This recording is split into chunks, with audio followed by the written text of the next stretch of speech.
What is up, YouTube? Nero here again with another Eternal Return video. It's been a week since Eternal Return got released, and I gotta say though, the game's pretty fun. I know it's not like the solos that a lot of people are used to, but I gotta say, like, it's been a lot of fun meeting teammates, meeting new people, befriending them and all that, even though there's a language barrier for me since I played the KR server. But yeah, overall, it's been like, I've been having a blast, bro. So recently, I've been playing the crap out of the game, and I recently got like Mithril, right? And I actually hit like the top 100 as well in the KR preseason ladder. So yeah, like there's a lot of things that I learned playing the game like since release.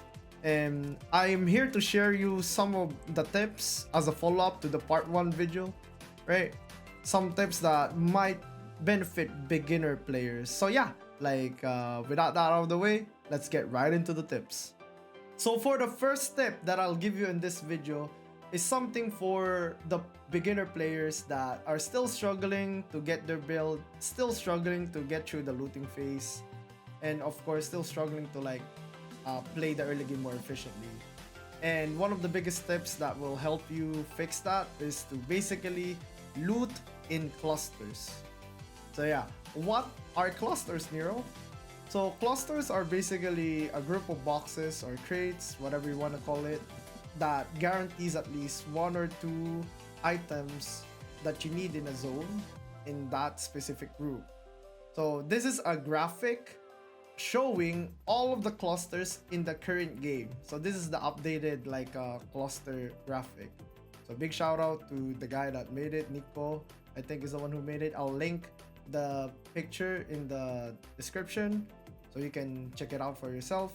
So it's really important to know this because if you're looting in a way where it's not in a cluster, you might end up looting crates that have items that you already got, or you just end up looting more crates instead of looting just 5 or 4 crates. So that's something that's gonna help you out. Will definitely speed up your build. And yeah, another tip I guess that I will give you is when the game starts, right? And it shows all of the characters in the lobby, right, at the start of the game. Try to look at where they loot. So why do you want to know that, right? You want to know that because the positions where they are at when you see the radar, when you see the map, are probably the locations also of clusters that are already looted. So just a little pro tip, I guess, to you guys, so you guys can skip clusters that are already looted when you go to your second zone or your third zone. Just keep that in mind. Loot faster equals better early game, better looting phase, and more dubs. So yeah. So for the next tip that I'll give you guys, it's something that you will be able to do if you're able to loot fast, loot efficiently. That's why I give the looting tip at the first part. So it's basically to farm, right? Farming is so important right now in the game. It gives you credits and weapon mastery, experience overall. So it's really important to keep doing. You do not want to AFK in this game. A lot of stuff in this game gives you experience. Like getting hit by something gives you defense, mastery, right? Experience. Hitting something gives you experience, weapon mastery. Moving around the map gives you movement mastery. So yeah, there's a lot of sources of experience in the game. So you do not want to end up doing nothing. You don't want to have downtime, right? You want to keep farming. So wolves, bats, chickens, bears, more importantly, right? Since they give a lot of points. Mutants, right? Knowing the mutant locations are really nice. If you're already playing the game a lot, you should know where they are by now. So yeah, it's really important because it's the main source of credits. So, I mean, you guys know what credits are already, right? So credits is what you use to buy items, right? Buy transition items, the RNG items for your upgrades. You use your credits for revives, like if you need to revive a teammate that's dead at day 3 to day 4, right? If you want to escape the lobby, you also need credits for that. Like everything revolves around credits, and the best way to get them safely is to just farm animals. Even veterans like end up struggling with this one thing because, like, you know, like I know it's fun to fight like every fight that you can fight, but it's really important as well to keep your farm up. Don't AFK, like do something, whether it's fighting or like farming. You have to keep doing something in order for your progression to be really smooth, really fast, and so you don't fall behind. Even if you're a new player, you'll be able to face off against the vets if you're able to farm a lot in the game, if you're able to play more efficiently in the game. So yeah. So the next step for this video that I'll give you guys, I'll put it in the video even though I know a lot of you guys like already know this, but it's to basically just abuse the free revives. So what do I mean by free revives? So during day 1 to day 2, as long as one of your team is alive, you will respawn for free. No credits needed to be used. You'll literally just like revive, hyperloop to wherever you want, right? After you die. So abuse the free revive. So how do you abuse the free revives, right? So you can take fights, you can farm more dangerous areas, even alone at times, right? Like, though I suggest to play with your team a lot more, so you get to like be more coordinated and all that, and be more safe so you don't fall behind. But like abusing the free revives is very important. Remember, when you lose a fight, like an early skirmish, and it's day 1 and day 2, like there has to be at least one guy that plays for life. So playing for life means that you are gonna ditch the fight if your team already, for example, if 1 or 2 guys already die. Like a clear indicator of whether or not you already lost a fight is if one of your guys are dead and then the next guy looks like he's about to die as well, and the other team is like way ahead.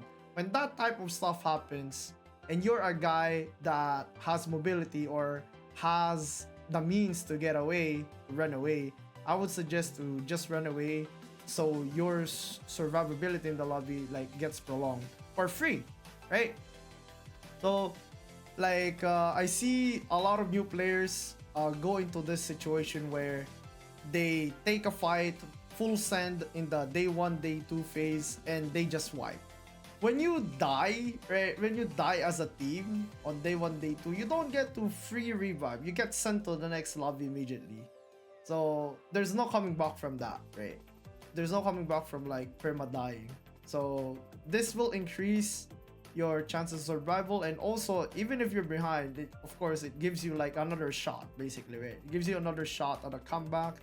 Like sometimes it's actually efficient to do this, since you'll gain like a lot of mastery doing this, right? Like I said in the previous tip, right?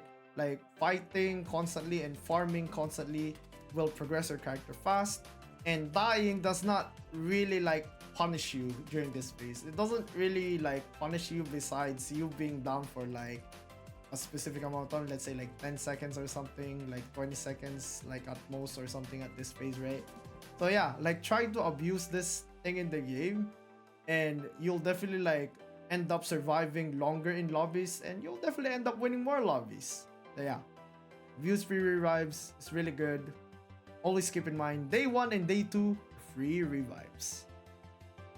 So the next step that I'll give you guys is something that will definitely help like all players, especially players that have a language barrier. So it's to basically just utilize the pings. So how do you ping in this game?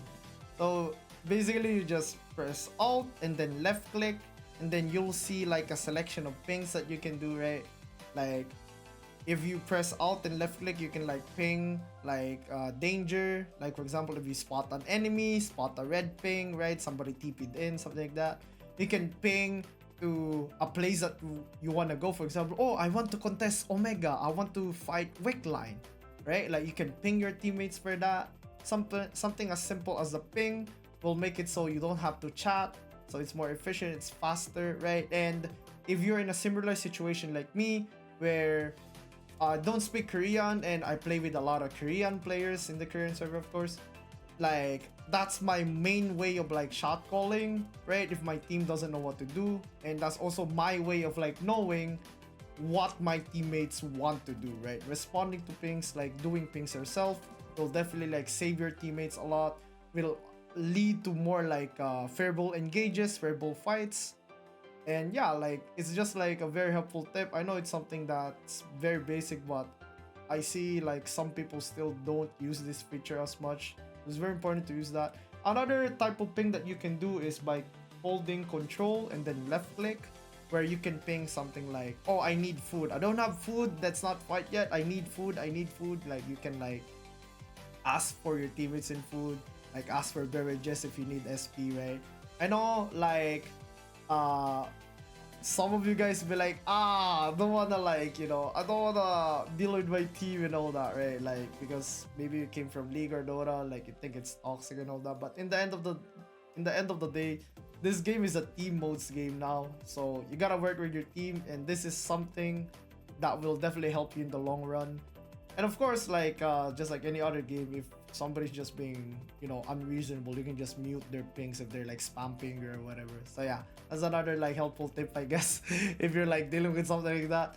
I don't think there's like a big amount of that happening in the game right now anyway, so I don't think there's a problem right now. So yeah, like use your pings, like utilize them effectively, and you know, you can shot call or like respond to shot calls very effectively. So for the next tip that I'll give you guys, it's one of the basics in this game that's pretty normal right now if you like see my rank games, and it's to basically let your tank or bruiser or mobile character TP first when you're like moving around the map.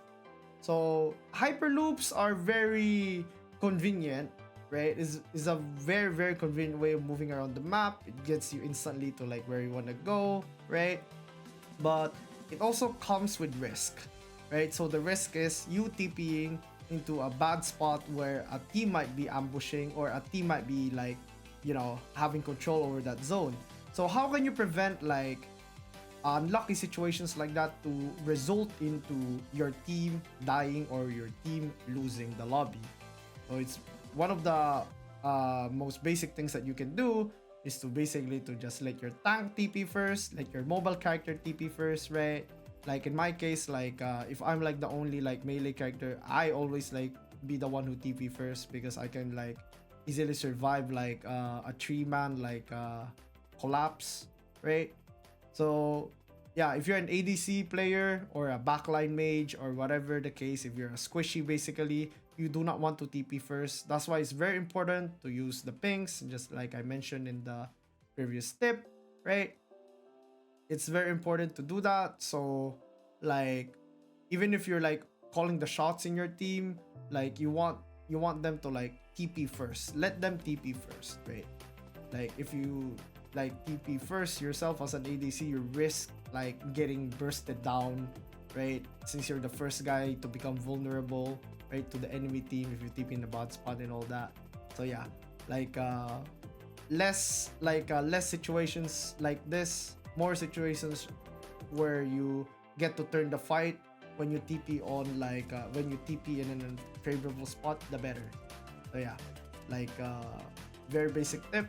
Hope it helps you like fix your bad habits of like TPing. And also remember to TP by using the character icon. Like you can click your teammates basically when you're hyper looping. You can click right the icon of your teammate instead of like TPing, like clicking the zone itself. So you TP right on top of them. So yeah. So for the final tip that I'll give you guys in this beginners tips video is for people that are still struggling to know how to take fights, like that are scared to fight, right? They're scared of dying, right? To players that have trouble like getting transition items and all that, right? But because like they keep losing at alpha or 3 or meteorite fights, to people that basically just don't know how to like play skirmishes and team fights in this game. the fastest way to get good at that, in my opinion, is to always, and I mean every lobby that you get into, always fight the battle zone. So why is the battle zone really, really good for new players, right? When you see the yellow zones like pop up, right, on the map, there's gonna be a shield zone, a sword zone, and a boot zone, right? The shield zone is gonna give you more damage and Omni Siphon. Omni Siphon is like lifesteal but for everything, right? All the damage that you do. There's the boot zone, right? It gives you CDR and movement speed, right?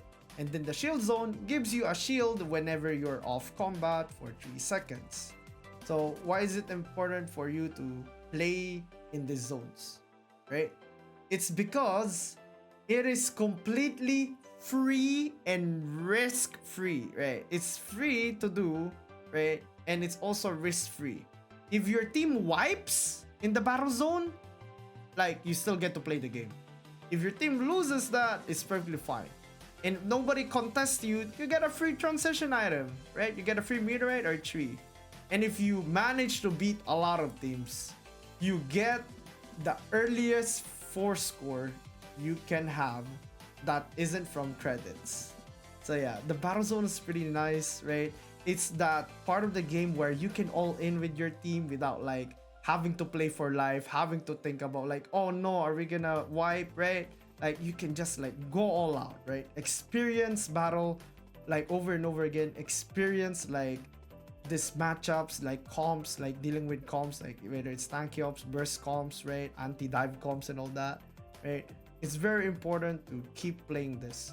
And one of the tips that I'll give you, I guess, when fighting battle zone is to simply play around that drone that's floating, right? Because it lowers your timer, right?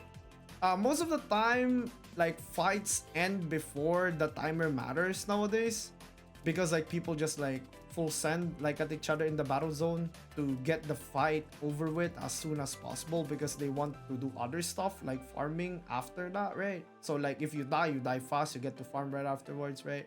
And if you win, yeah, also the same like reasoning, you get to farm immediately afterwards, right? So like if the situation is you and the other team are not like hard committing on each other, you're just poking, right? Like, you can get an advantage by getting more timer, so the other team is forced to fight into you instead. So yeah, always fight the battle zones, really important. And yeah, I hope like this helped you guys like learn something new. I know a lot of this is just the basics, a lot of this is just the fundamentals, but it's really, really important, right? This is coming from a guy that played this game like at high elo for so many times, and trust me, believe it or not, like stuff that gets you far in this game are actually the fundamentals. I know the micro and the knowledge, the macro, like is gonna like, you know, is gonna be like the thing that gets you to high level. And of course, I'll cover that in future videos, but for now, just focus on the fundamentals of the game, right? With that said, I hope you guys learned something, hope you guys enjoyed, and I will see you in the next video. Bye bye!